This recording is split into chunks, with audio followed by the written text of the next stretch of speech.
LeBron James, Anthony Davis at depensa ng Lakers, yan ang ating pag-uusapan. Final seconds. Bryant for the win. Bang!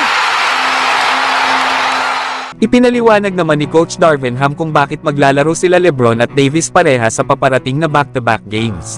Para kasi kay Coach Darvin Ham ay parehas daw ang dalawang superstars na mga competitive. Kaya tamang-tama lang daw sila laban sa mga kupunan ng Timberwolves at Pelicans.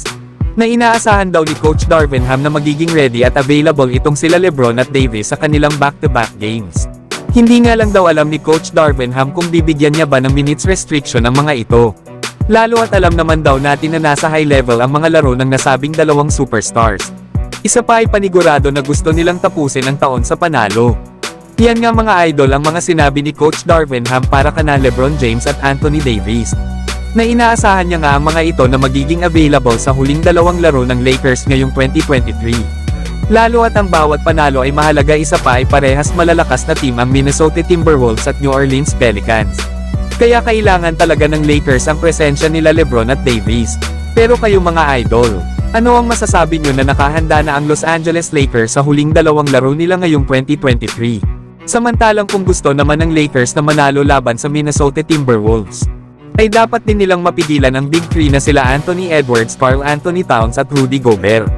Nakahapon nga ay maganda ang ipinakita ng Lakers, na kung saan ay 7 blocks ang ginawa ng kanilang kupunan laban sa Charlotte Hornets, na meron pang kasamang 11 steals, at napuwersa din nila ang Hornets para mag-commit ng 19 turnovers.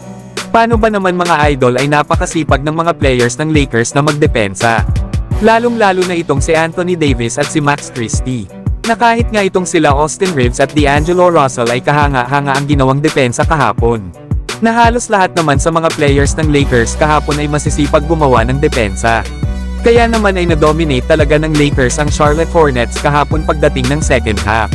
Kaya kung magagawa ulit ng Lakers ang ginawa nila sa Hornets laban sa Minnesota Timberwolves, ay malaki ang chance nilang manalo. Lalo at sa una nga nilang paghaharap laban sa kupunan nila Anthony Edwards ay wala nga itong si LeBron James. Na bagamat maganda ang naging performance ni Anthony Davis sa laban na yon, na meron nga itong 31 points, ay hindi naman ito sapat sa 63 combined points nila Rudy Gobert, Karl-Anthony Towns at Anthony Edwards. Kaya asahan natin mga idol na babawi ang Lakers bukas sa Minnesota Timberwolves. Lalo at kasama na nilang maglalaro itong si LeBron James. So hanggang dito na lang tayo mga idol. At huwag nyo naman kalimutan mag-subscribe bilang pagsuporta.